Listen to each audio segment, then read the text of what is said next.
Hi, I'm Debbie. Come on in. So today we're going to look at some really important, useful food appliances for your kitchen, under $300. But this is what I would say, if you cook some or a lot, every kitchen should have this. I'm going to start with the heaviest item. Now, I've had a Braun mixer and I've had this KitchenAid. Oh, it's a workout. Don't need to go to the gym if I'm going to have that around. I love this mixer. It is amazing. It comes with a stainless steel bowl, which is easy to clean. It comes with a dough hook and beaters. And also it lifts up. So when the time comes to put your attachment here or put your bowl inside, one of the things I really love about this is it's super heavy. So if you've got a heavy bread dough in your bowl, this machine is not moving. If you get a lighter machine, it's going to start to jiggle and move and walk around the counter, and that's not safe. The other thing I love about this is you just take off this little piece here, and there are a ton of useful attachments that you can add to your KitchenAid. Meat grinder, slicer, all kinds of stuff. So it's a really useful kitchen tool. If you don't have a good quality mixer, then look at KitchenAid. Cuisinart also makes a good brand. I'm going to put links to both in the description. Think about it as a gift for somebody special in your life if they don't have a mixer. So the links to all these products or products very similar to them are in the video description. Check it out. If you buy through the link in the video description, I will get a small commission, but it is at no extra cost to yourself. You are going to pay the same price whether you buy through my link or not. So I hope you like these products, and I hope you're going to find some of these as good gift ideas for somebody special in your life. This one is not $300. This one was quite a bit less expensive. They're a bit more expensive now. Good fondue pots are not a cheap investment, but they're generally under, $50 to $200 depending on what you look for. Why I like this one, and I've had a lot of fondue pots, is because it has a double boiler. So you put water in here, and then you put whatever you need to cook or keep warm in here, and it will not burn, and your cheese will not stick to the pot. I've had 5 fondue pots in my life, and every single time it ends up that the cheese just ends up getting so stuck and the inside just gets so dirty that you can't clean it, that I throw them out. This one, I don't have to do that. So if you can find a double boiler fondue pot, consider it. This one also comes with a nice big unit for the gel. The gel is much safer than the liquid. A tray, a safety tray to put everything on. Of course, you have your lid to hold your forks, and 6 forks. So this exact model is not available at the moment. I've put links to other ones in the description. And if you're saying, well, I don't like cheese fondue, I don't like Chinese fondue, why do I want a fondue pot? There are lots of things you can cook in a fondue pot besides fondue. You can make all kinds of foods in it, and if you have a power failure, it's a useful way to be able to cook in your kitchen.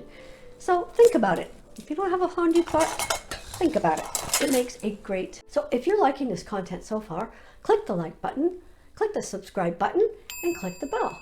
That way you're telling YouTube you like these videos, you want more content like this. You're going to be notified each time a new video comes out, and leave me a comment.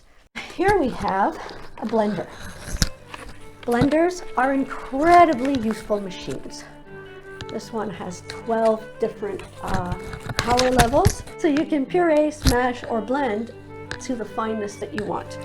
And then it has this top unit, which is where you put the food, and of course, the lid. So blenders are really useful, especially if you make foods like soups.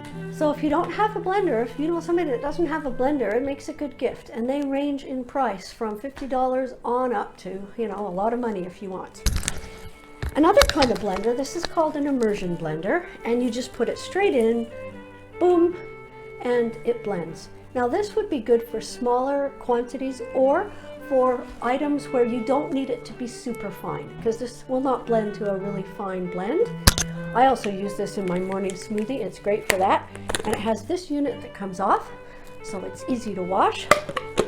This is a small one. You can get them bigger if you want. This is really useful for smoothies and other items where you just want to blend it, but it doesn't have to be like a really fine puree. And now we get to the two most expensive items, but also the two most useful items. These are combination Instant Pot air fryers, and there's two models that come out with really good rankings. One of them is Foodi 8-quart 9-in-1 Deluxe XL pressure cooker and air fryer. And it comes with a lid that you can replace for air frying or pressure cooking.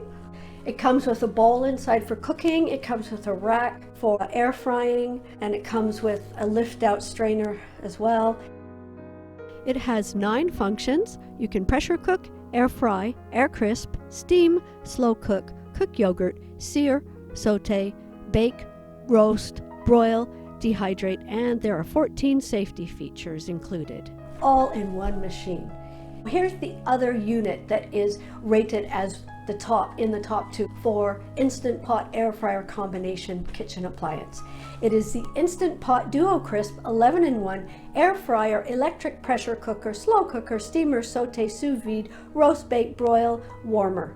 It's also 8 quarts and it has 11 one-touch programs. It's made by Instant Pot, and with it, it comes with a separate lid depending if you want to use it as an Instant Pot or as an air fryer. And it comes with baskets and other accessories. It's 8 quarts, just like the Ninja Foodi, and it does all the same things that the Ninja Foodi does. So what are the differences between the two? Well, the Instant Pot is a little bit heavier than the Ninja Foodi, but normally you would put it somewhere in your kitchen and it would sit there. Once you've got it and set up in your kitchen where you're going to use it, you're not going to move it very much. So that shouldn't make a difference. The other differences between them are the Ninja Foodi is described as an air fryer that can do Instant Pot cooking. So it has a larger air frying capacity. The Instant Pot air fryer combo is described as an Instant Pot that can also do air frying, but it has less air frying capacity than the Instant Pot. It's slightly less expensive, but they are both ranked as being the top 2 in the Instant Pot air fryer combo, according to Consumer Reports and a number of other blogs that I looked at. But you do your research, you make your decision. If you have one of these two machines, you will not use your oven very much, and you will not use your stovetop very much, and you will be able to air fry, which means you won't be using oil. So you will be saving on electricity and you will be cooking healthier. This is, in my book, one of the ultimate gifts for this Christmas. If there's somebody special in your life and you want to get them a super nice, useful gift, then consider an air fryer Instant Pot combo. So I hope you found these ideas helpful. And if you did, click the like button and subscribe to my channel and click the bell. That way you're notified every time a new video comes out. And by liking my videos and by subscribing to my channel, you're telling YouTube that you want more content like this. Also, leave me a comment. Of all these machines I've presented, do you have any models or brands that are your favorite? Have you ever used an Instant Pot and or air fryer and or combo? Let me know. I'd love to hear your comments. And if there's any other kitchen appliances that you want me to look into and research for you, then put that in the comments as well. So I hope you have a good holiday season. Stay safe and be well. Thanks for watching, and I look forward to seeing you in the next video.